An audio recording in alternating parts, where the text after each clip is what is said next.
I thought we would finish off the conversation. Yesterday, yeah, it was yesterday. We were talking about at the end of the podcast a little bit about the idea of the network state, something I've called a virtual nation state.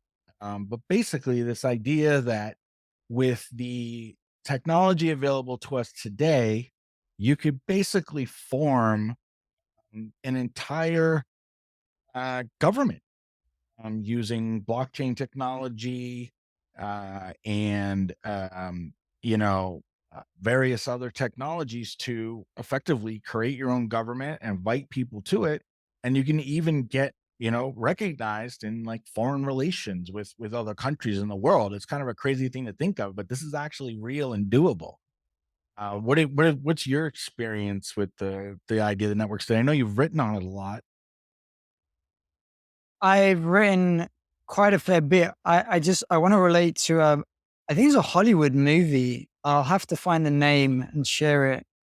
There was a little group that built a platform off of the coast of Italy. I think it was in the Mm, maybe the mid 1900s, like 1950 or something. And they operated as an independent free state. They said we're outside of international waters, and they claimed sovereignty. And the Italian government blew them up. Literally, like burned the platform, that like an oil rig type platform, burned it to the ground. Then there was the Freedom Ship. It was going to be an oil tanker of sorts. And I guess the budget was too much for what was available at the time. And then there's Liberland over in Europe, a little slither of land. They claim, I think they're issuing passports. I don't know if they're accepted when you pass through security. mm. I'm not sure. Um, and there's a lot of such experiments that have been happening. And now, yes, Balaji, I can't think of his whole name, like a long surname,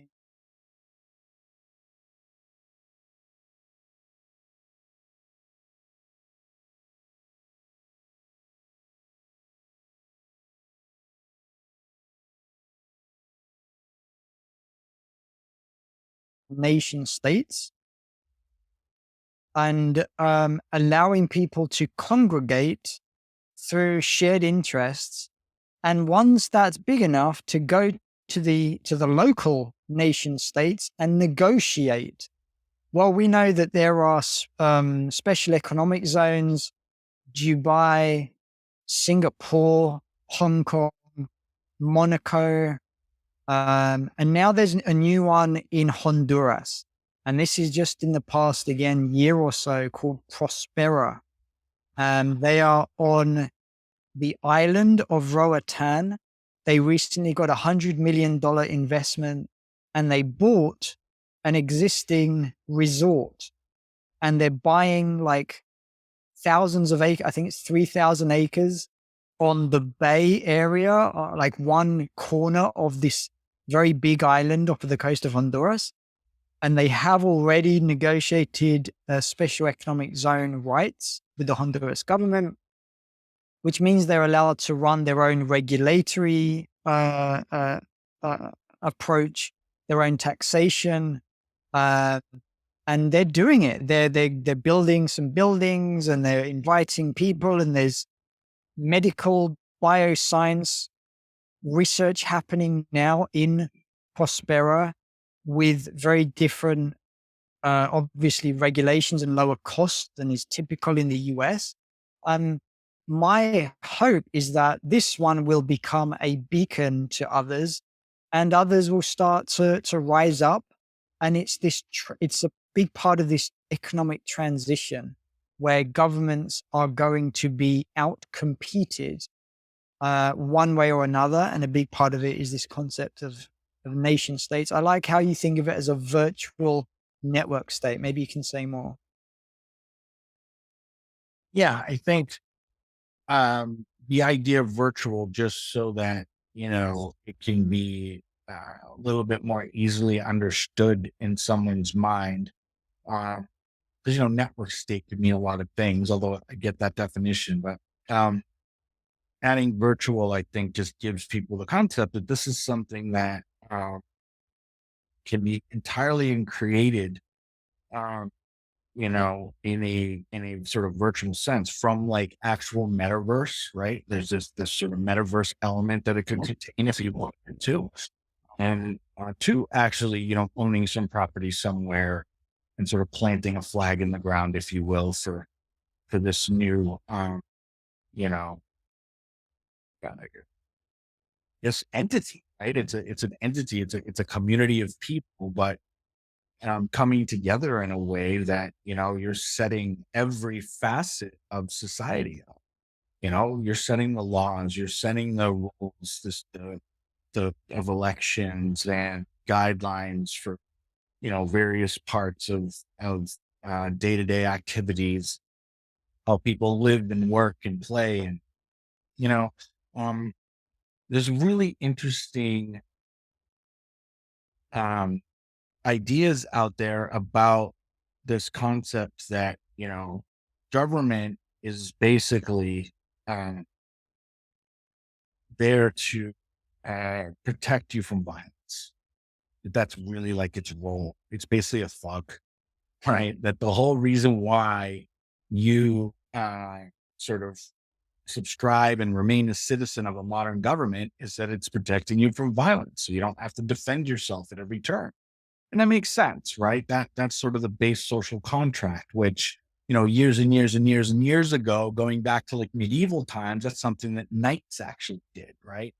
And it was as simple as like they were people that had a suit of armor, and that made them almost invulnerable during that time. Everybody's weapons were quite primitive, and a knight could just sort of like protect the town, you know?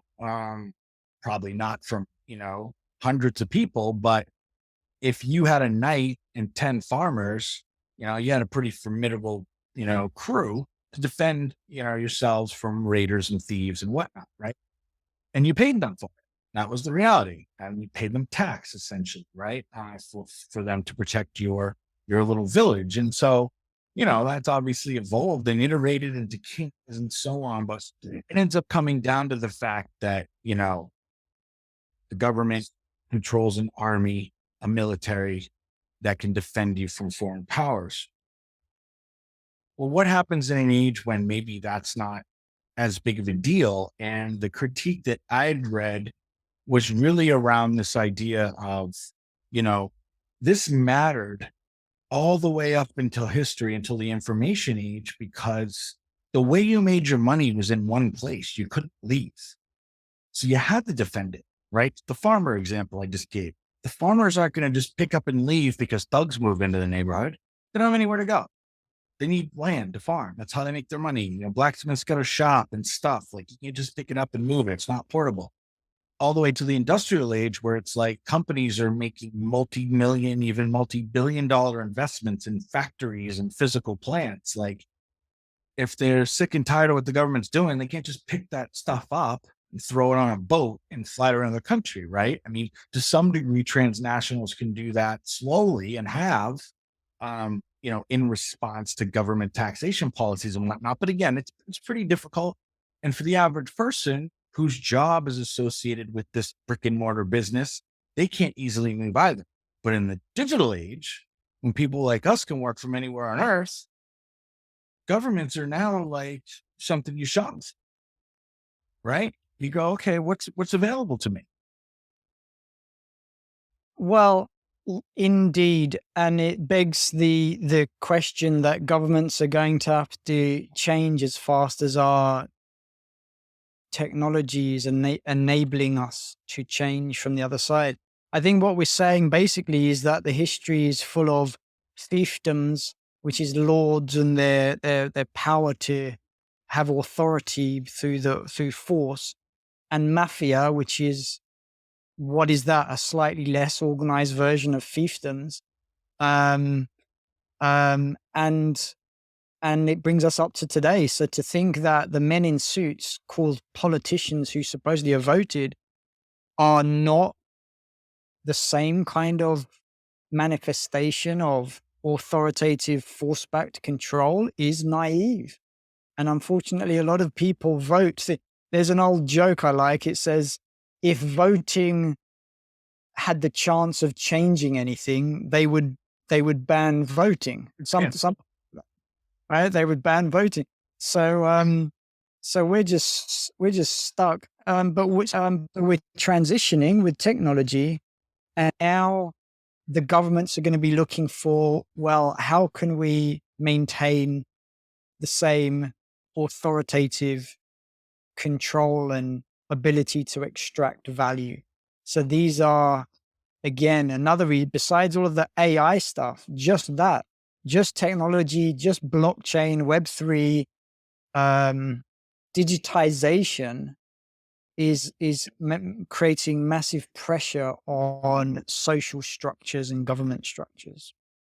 Yeah, and I wonder if maybe, unconsciously, that's why people are kind of dropping out of government, or, there's a lot of criticism that the latest corporate overlords, if you will, the tech giants, really are not very active politically for their size and breadth, is my understanding. Like, yeah, of course they have lobbyists and whatnot, but they're very issue focused. Like, they don't get engaged to try to move government at the macro level very much. They kind of just stay away from it. I mean, I guess to some degree they don't have to bother with it a lot. Maybe it's not important to them, but there isn't a lot of like corporate citizenship one way or another, for better or for worse. Whereas traditionally, the Rockefellers and the JP Morgans of the world, right? Like, they were heavily involved in politics and politicians and trying to move the needle and shape the world in their vision, right? And these guys don't seem to really care so much. But, I look at it like, what do I really get from the United States government to sustain me? Because I'm an independent contractor, I don't qualify for unemployment benefits or anything like that. I'm slowly paying into Social Security fund that, by all accounts, will be severely diminished because of the baby boomer generation that's before me. And as long as it's looking like everybody's going to live, that scheme's just going to collapse on itself. So that's not worth a lot to me. I've got a very high standard of living as far as just rent and basics. 100K in the US now is nothing. That's lower middle class at best. It's working class, I would call it almost. Like, you need $250,000 income in the US as a couple to have a family here and be comfortable, at least. You truly do. Um, so considering we don't have healthcare, we have very little social services here because the US is so strange and greedy about that. Um, if you said to me, "Hey, Dom, listen, I put this thing together. I've got 10,000 people that are ready to join. We're all going to be paying $10,000 a year.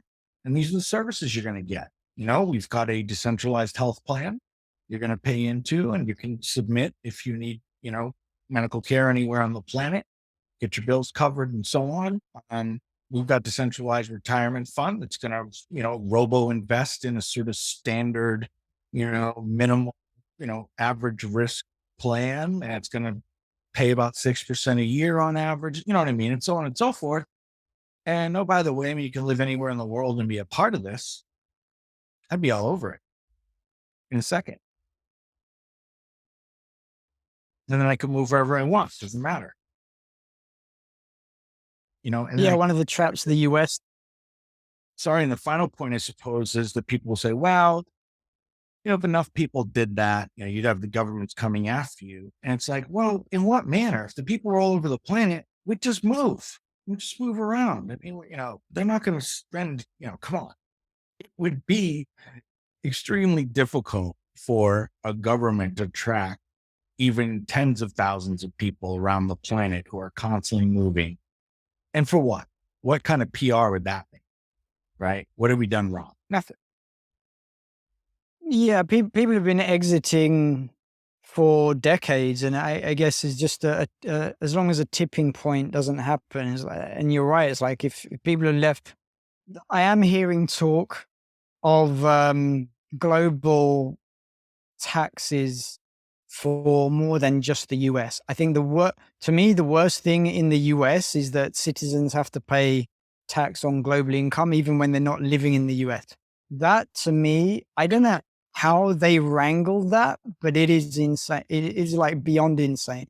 Just the normal tax system is insane enough. But to say that you were born here, but now you don't live here, but you still have to send tax money back to us is beyond insane.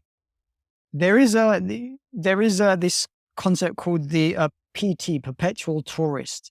And the original idea was that you can roam the planet, spend a few months, and never stay long enough, and that you become liable for the local taxes. So you're just a resident, and you can keep moving. And then there was this, I think it was a five flags theory that said you domicile in one country, you work from another, you hang out in another, and like you mix, you spread out what you're doing, so you manage your liabilities in that sense and maximize your opportunities. I myself decided on Panama. I got I got permanent resident status, legal status in Panama, which changes my tax situation dramatically compared to the UK. And now I'm going through the process in Mexico. But again, I am also very, very interested. Prospera is doing this virtual residency thing. Um, and I think this will become a big economy where you can have different domiciles, and like it used to be called offshore banking. It's just having a bank account in another country. That's all an offshore bank is. And they make it sound like it's something bizarre or exotic or whatever. It's just a bank in another country. And there's going to be a lot more enablement for this kind of thing. And yeah, digital nomadism kind of pushed us along. Neo banks like Monzo and Revolut, and I don't know what you got in the US in terms of that. Oh God, Um, very little. They've got a stranglehold on that stuff here too. yeah, and so just touching on banking, that is one of the linchpins of the system. Mhm. Not only, like you mentioned, a pension plan or social security, and you said something about the boomer generation, not to mention the fact that your government is printing about $3 trillion and therefore just creating massive dilution and massive inflation.